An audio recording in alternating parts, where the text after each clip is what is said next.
Ayun, so once again, Consel Abit. Ito nga pala yung higaan ko. Ayan, yung kama ko. Simula bata ako, ito yung kama ko. Double deck.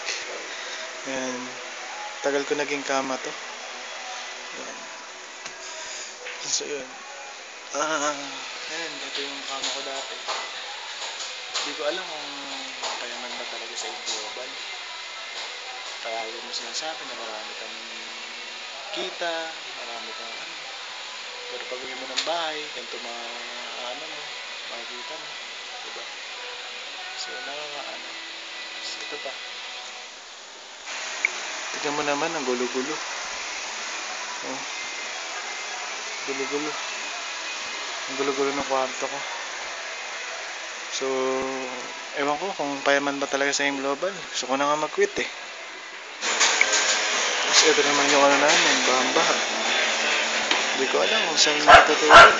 Baha eh. Ayan, Consel Abit. 0917-585-6744. Ngayon talagang gusto ko na mag-quit. Kasi parang wala naman nangyayari sa global. Kaya kung mag-iisip kayo maging global, tip ko siguro wag na lang. Baka masira pa buhay niyo sa global. Tignan niyo nangyari sa akin. Pinakita ko sa inyo yung kwarto ko. Yung higaan ko. Diba? Gulo-gulo. Tapos baha pa. Wala. Hindi ko alam kung totoong payaman ba talaga. Parang naglolokohan lang talaga kami.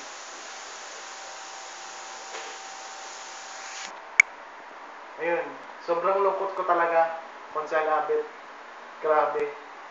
So, nagpapasalamat ako sa Team Flash Out. Ayan. So, yun. Yung sinasabi ko, dati yun. Yun yung naiisip ko dati. Sobrang negative na negative ako. Kala ko kasi dati, wala talagang mangyayari. Gusto ko na talaga mag-quit. 10 times akong muntikan mag-quit. Buti na lang, hindi ako nag-quit. Bakit? Ano buhay ko ngayon? Ito na. So, yung nakita nyo dati, nahigaan ko, nakama ko. Ngayon, ito na. Okay ba? Ayan, pakita ko sa kanila yung view. Ayan. So, yan. So, ayan. So, nakikita nyo siya, no? O, yun. O, tignan nyo. Kanina, lumang-luma yung higaan ko. Ito na pala yung bago kong pinatay yung bahay. Ayan, ito yung kwarto. Ayan, makita mo.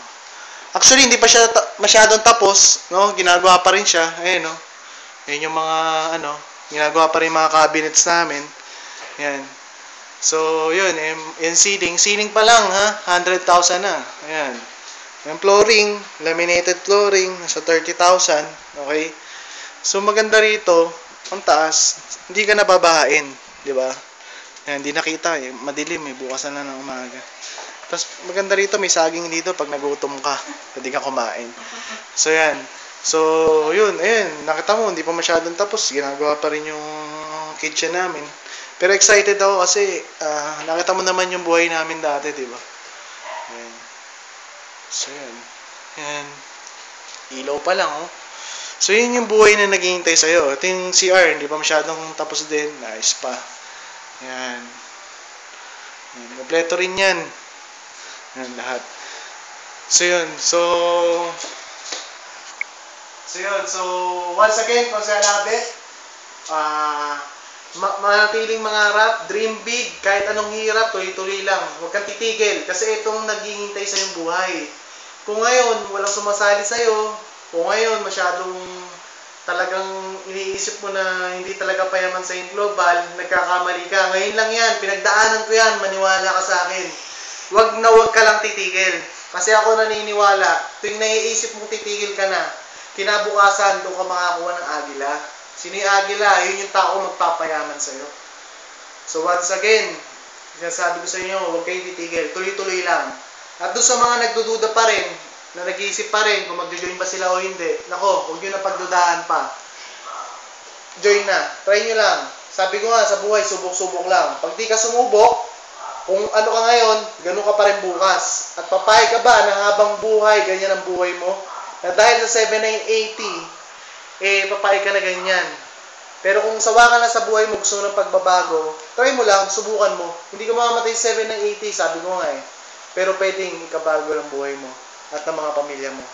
Konsel Abet.